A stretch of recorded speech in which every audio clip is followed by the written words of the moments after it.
370 ভালো ভালো লাগলো না?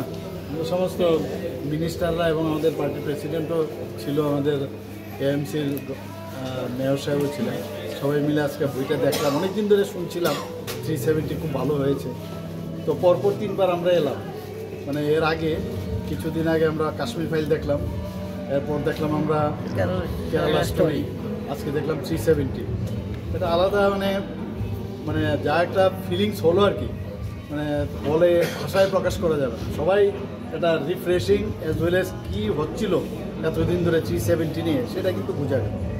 আমি যিনি এই বইটা বানিয়েছেন ওনাকে আমি ধন্যবাদ দেব এবং মাননীয় প্রধানমন্ত্রী নরেন্দ্র মোদীজিকে আবার ধন্যবাদ দেব।